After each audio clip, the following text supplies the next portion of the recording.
Dobrodošli, dragi moji.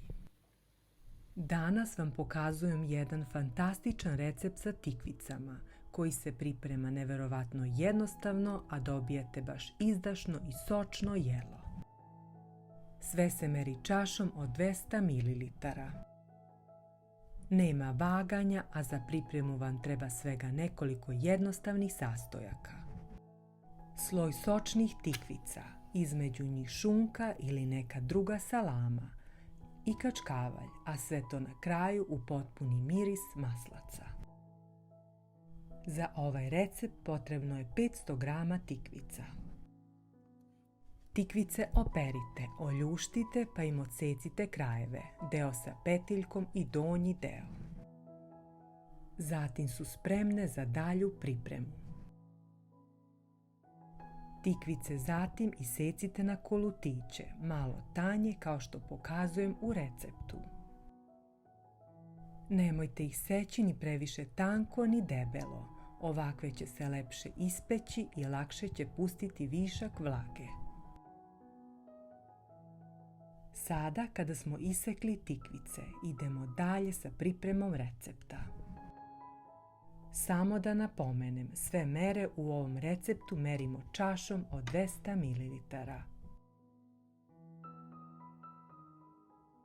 U posudu sipati 3 čaše mekog pšeničnog brašna.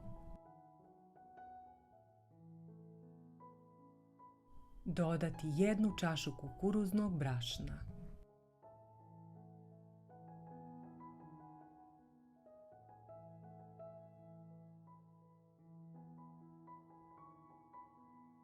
Sve promešati pa dodati pola pecilnog praška.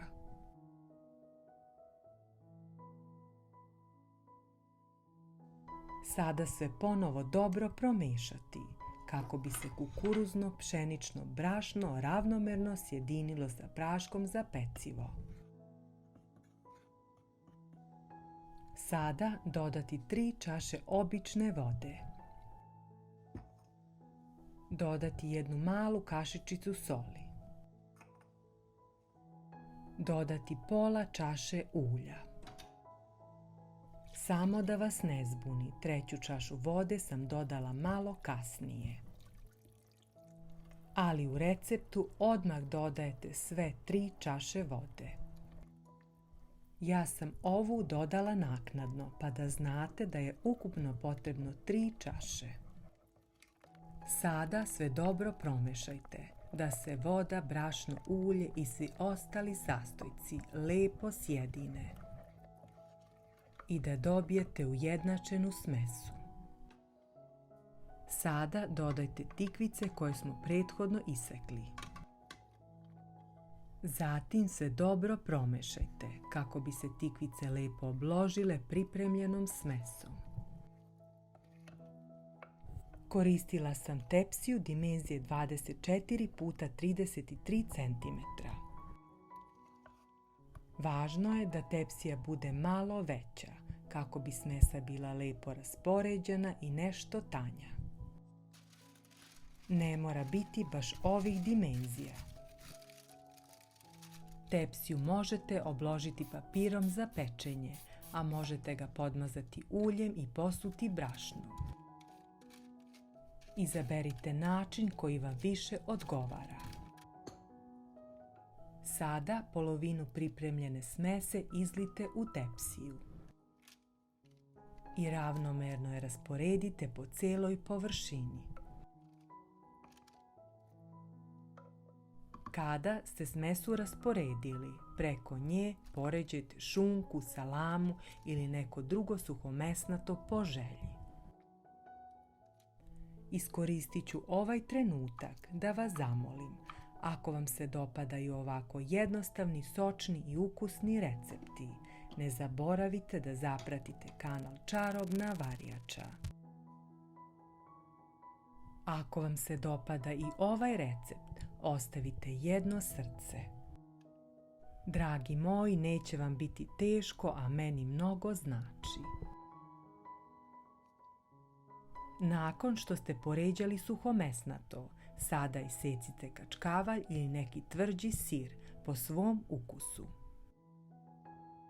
i rasporedite ga preko suhomesnatog. Količinu sira također prilagodite sami, prema tome koliko želite da ga bude. Kada ste poređali sir, sada prelite ostatak smese i ravnomerno rasporedite preko cijele površine kako bi sve lepo bilo prekriveno. Na kraju uzmite hladan maslac i secite ga na tanke listiće i rasporedite preko cijele površine. Maslac će tokom pečenja dati jelu lepu zlatnu boju, bogat ukus i finu koricu. Ako ne želite da koristite maslac, možete odozgo preliti i sa malo ulja, po želji.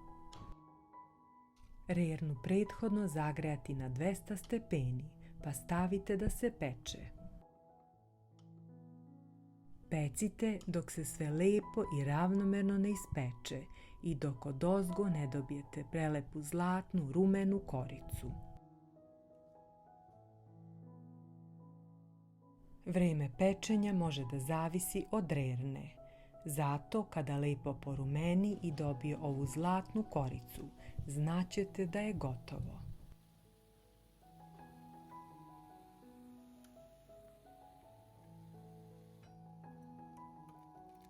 Kada se ispeče, ostavite da se kratko prohladi, a zatim je isecite i poslužite.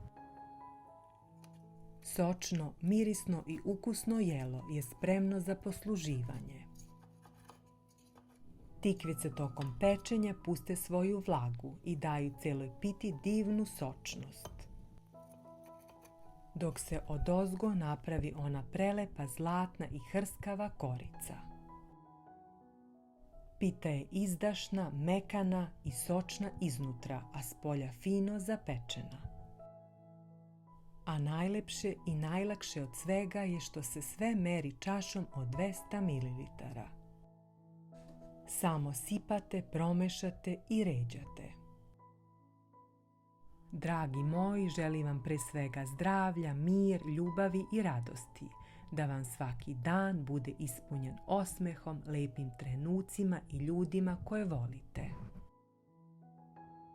Čuvajte se, budite mi dobro i vidimo se u novom receptu. Puno pozdrava od čarobne varjače.